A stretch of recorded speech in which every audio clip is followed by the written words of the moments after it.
practice of the moral perfections and serenity of dhyana upon the pure non-conceptual ground. May all sentient beings attain the pure land in the state of the enlightened beings that live there.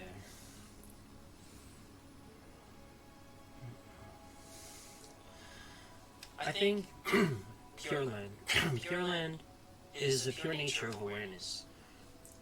And the Pure Land is something like, if you were to go into a cave and meditate and overcome the cultural conditioning, this mutually interdependently generated cultural conditioning which gives rise to the human society, if you were to extricate yourself from that and go to a cave, and take initiation from your lama, from your guru, take your mantra and your sadhana practice in tantra. If you were to do that, or even perhaps you could manifest the kind of Pure Land even without doing that, just going to the cave, but definitely faster and quicker through tantra if you're serious. I think you do that, you do your sadhana properly, connect to the field of awareness of enlightenment. A Pure Land is something which blossoms out of the transmutation of consciousness from moment to moment. 𝚘𝚘𝚘𝚘𝚘, the famous yogi, one of his disciples had a dream with him one time, and he was in the Pure Land with 𝚘𝚘𝚘, in I think it was in Akshobhya's Pure Land, Abhirati, and he saw 𝚘𝚘𝚘 as a Buddha, and all of them were bodhisattvas in this Pure Land with beautiful verdant forests and trees and palaces and everything you can imagine that a divine intelligence would create. He had a dream like that, and he asked 𝚘𝚘𝚘 about the dream, and 𝚘𝚘𝚘 said, wherever Buddha is, wherever awakened mind is a Pure Land. And the disciple, he felt silly for even not thinking about that, not considering that. So it's hard for us to kind of see that, because we don't have the privilege of being able to spend so much time in a cave practicing our sadhana, even with our guru and whatnot, which make it even easier or better.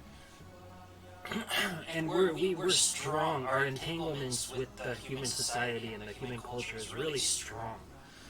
The influences in our mind, they create a revulsion in our mind from the spiritual path and from seeing things, seeing reality the way that it really is.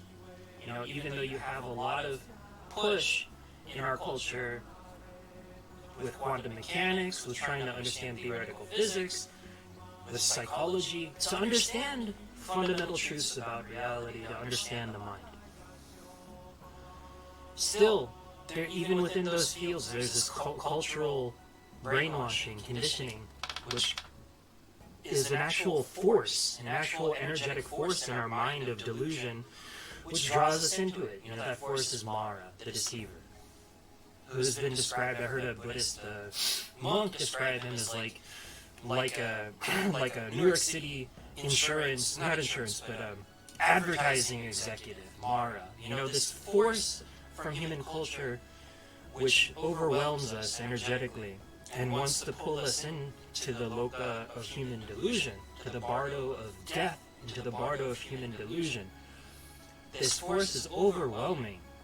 It's not necessarily a separate force happening to you. It's a part of you. It's an interdependently generated web construct of delusion that draws you into it and causes you to suffer, provokes you to think stupid thoughts. Your thoughts are controlled by this. When this energy overwhelms you, this cultural conditioning overwhelms you, the thoughts that arise in your mind, you think that they're yours, but they're not. They've been conditioned in you. And when you change your consciousness to Buddha, to pure perception, the thoughts which will arise within that field are completely different. And you'll say, where's this thought coming from? Where's this perception coming from? Where's this feeling, this bliss, this cognizance of being, of reality? Hindus, they call the nature of being Sat Chit Ananda, which means truth, consciousness, and bliss. The quality of being is sat. Being itself is wisdom, has the truth, has wisdom. Being is wisdom. So to perceive the pure being of your consciousness, which is bliss, 𝚿𝚘𝚛𝚎, you perceive the ultimate reality, dharma. 𝚿𝚘𝚛𝚎, wisdom, which is consciousness and bliss, blissful cognizance. So when you create a connection to the Buddhas through your spiritual practice, through your aspirations, through your prayers, through constant remembrance of the real nature, your field of reality will shift to a pure land. The thoughts which arise, your motivations, your feelings, all of the internal psychosomatic aggregates of your being transform and change, and you say, "Whoa, where did this come from? Why am I doing these things? Why am I suddenly, seem like a different person?" You're connecting inwardly to a field of reality as it really is. 𝚿𝚘𝚛𝚎, Buddha field. So I think when you transform your perception in this way, you start to see things as illusory, right? But not illusory, like it says in the sutras. See phenomena as illusory. But it's not illusory in the sense that, this is, my hand is illusionary, but I don't need it, right? I need my hand, I need my body, I need my form, I need my aggregates, I need my computer. These things are illusory, but they function. They exist. But they're illusory. You start to analyze them, and you see what's going on. You go deeper and deeper, and we're doing, thank God the science now is proving this. You go deeper and deeper into splitting apart particles and the things that comprise the earth, the basic elements and building blocks. We see that there's nothing there, and that these particles, exist in a kind of superposition of potential. That's what sunyata is. When you say form is emptiness, and you say that particles are this kind of in this superposition of infinite potential as waves, that's exactly what the Heart Sutra, the perfection of wisdom, is about. Seeing that mind, matter, and emptiness kind of are constantly oscillating and moving relative to the perceiver and the perceived. We're creating this reality around us through our perception, through our mutual, interdependent connections or contact with one another. So even when you cut apart reality and form, which is the most sticky part of reality that says, well, what do you mean the reality is illusory? I can look at my hand right in front of me. Even when you cut apart form and you analyze it, you find, nothing, there's nothing there. Kind of field of collapsed potential. So, even form is not something that's sticky and immutable and doesn't change. So, Buddha's teachings on this is anicca, impermanence. That nothing is preserved from moment to moment, but a kind of shadow, kind of echo of this infinite potential which is collapsing moment to moment.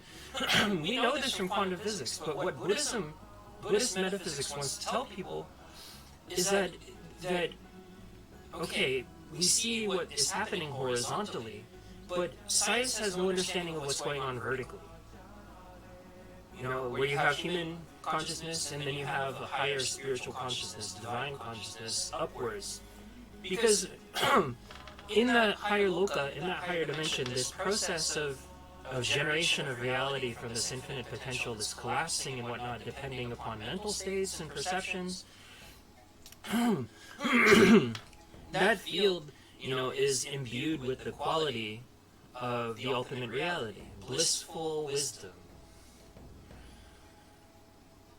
And it becomes perfected at that level, as a kind of stasis is maintained in the field of awareness of enlightenment. It spontaneously perfects into this perfect world.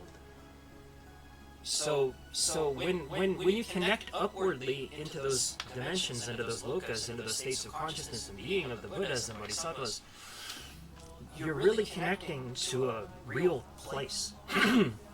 And, because there's no static, immutable self and form and perceptions and feelings and all the other psychosomatic aggregates, none of it's static. When you transform your perception, your awareness, your consciousness, you disentangle from the cultural milieu of zeitgeist, and it doesn't have that overwhelming power over you. And you connect inwardly, which is upward, into the higher lokas, higher dimension, higher being, higher Buddha qualities. Through that merit of embodying those qualities for yourself, and then within meditation, and then, like I said in my previous video, that serene non-conceptual wisdom and bliss becomes patience, which you take out into the world, and from that you cultivate generosity, moral righteousness, and you're diligent.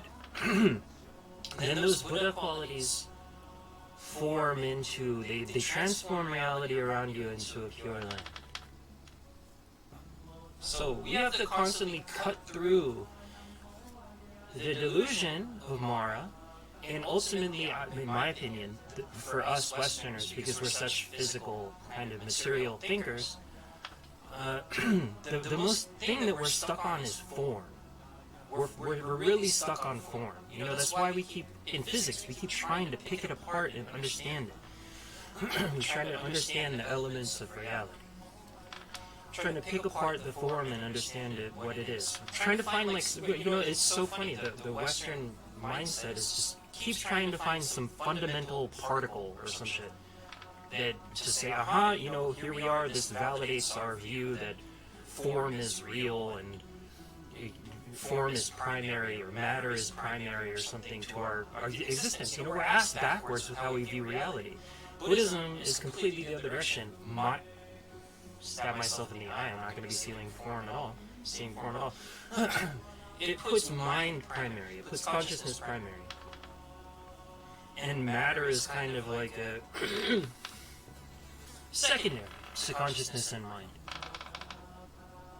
You're not going to find any little particles or bits which are like, there's the fundamental ground of mind in this particle.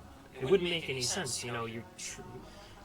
How can mind look at something outside of it and say, this is a fundamental particle, this is where mind is? It's not, doesn't make any sense.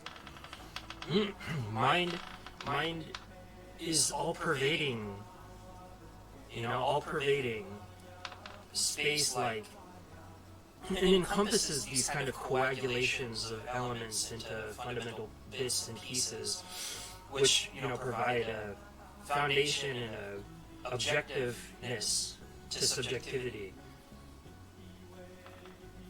But ultimately, mind is primary.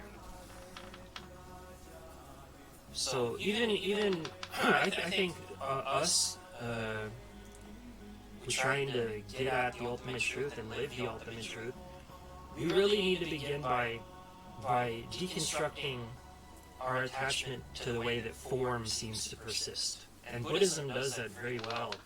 If you go read 𝚤𝚤𝚘𝚘 and Nagarjuna, it slowly and painstakingly examines the consequences, the prasangika, the consequences of, for example, my coffee cup here, right? If this coffee cup was real, then it couldn't change through time. If the coffee cupness was intrinsic to the object, then it couldn't change through time. It would just always remain a coffee cupness. But because it's mutable, I can break it, I'm not going to. But because it's mutable, it flows through time like clouds through space. Like clouds through the sky. That's how matter exists. Like clouds through the sky. And ultimately that cloud is just an energetic kind of womb of the indwelling self, the Buddha nature, the mind. So form is like, it's all form, all the elements are intertwined with everything else. Everything is intertwined together. My form is intertwined with the elements, my feelings, perceptions, mental formations, thoughts, consciousness. Everything which comprises being is caught up and intertwined with everything else. It has no inherent existence, no swabhava. It's constantly changing and mutable. So, because of that, the Pure Land, your spiritual practice, and simply exist in enlightened consciousness. The Pure Land is something that just appears.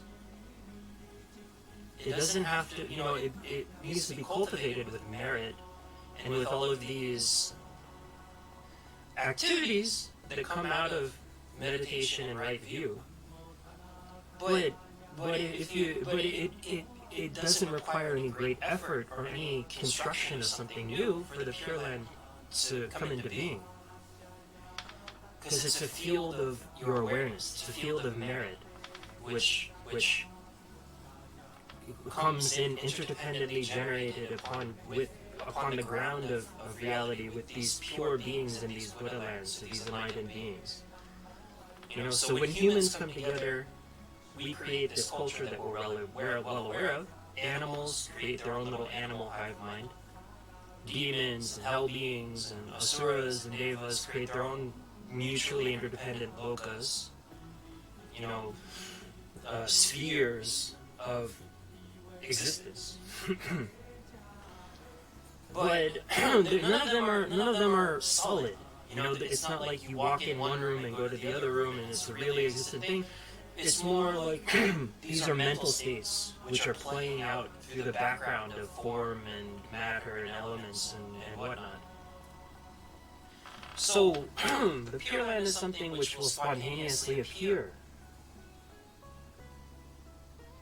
Because there's no fixed nature to the material world that we live in, even though it feels like that sometimes. I made a video called Chrysalis of Karma, where I said that basically these elements are just like kind of a slowed down dream. They get caught up with mental karma, volitions, and they kind of coagulate into this sticky dream that we experience, but they're not inherently real and unchanging. And reality is constantly dynamically changing independence upon consciousness on this vertical axis, from above to below. You have a horizontal axis of reality that's kind of rearranging itself around this.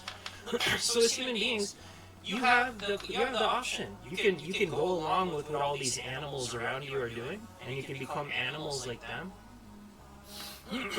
Or you can try to find the strength and courage and faith to mix your mind with the bodhisattvas, with the Buddhas, with the enlightened beings.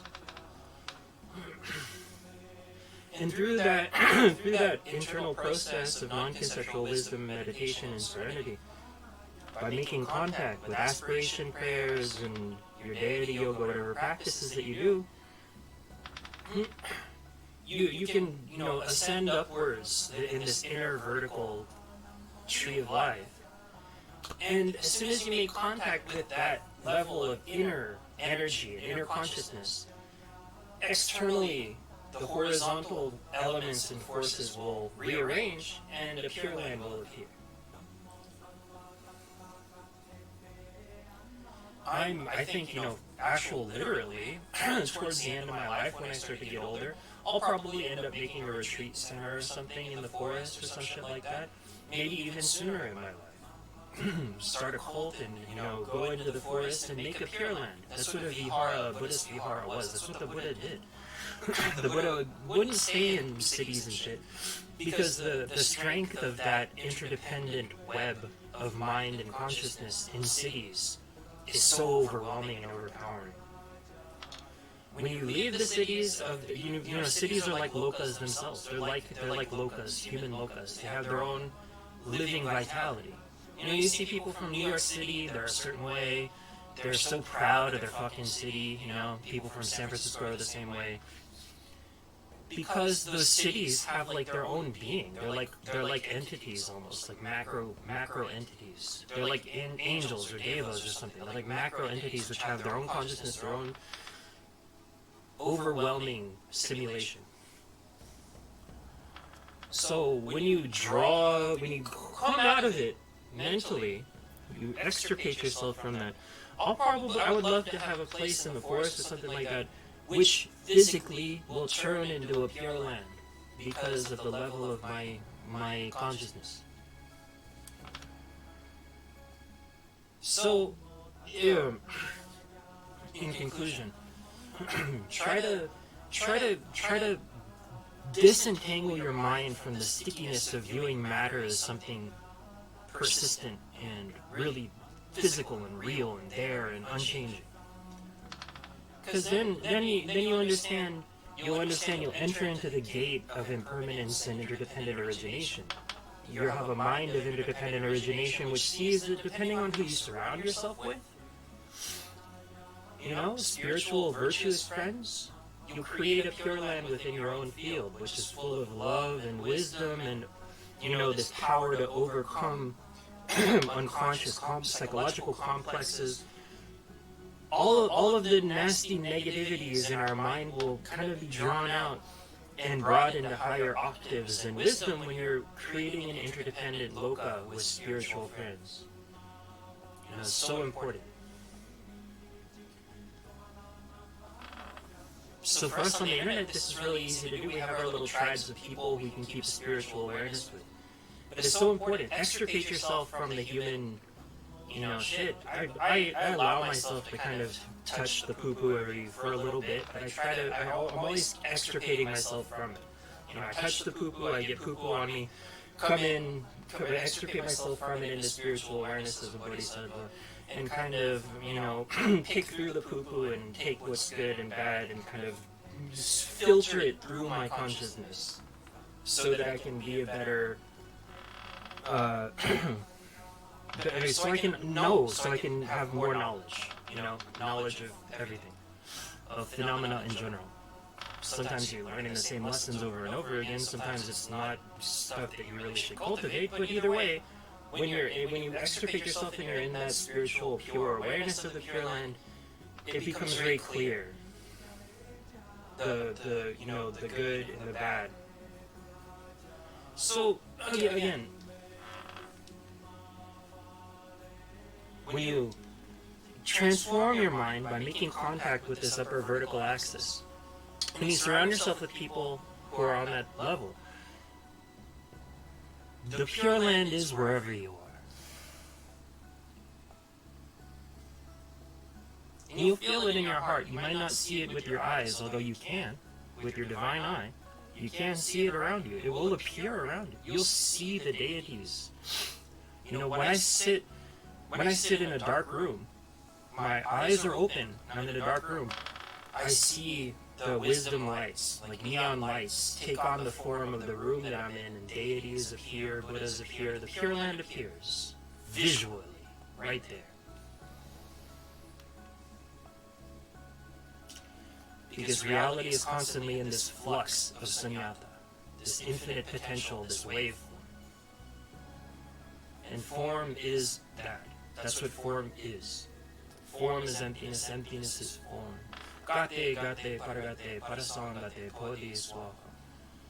So maintain the purity of the ground of reality in your mind, in your heart, wisdom and love, serenity, patience, all of those transcendental, superior perfections, those noble qualities.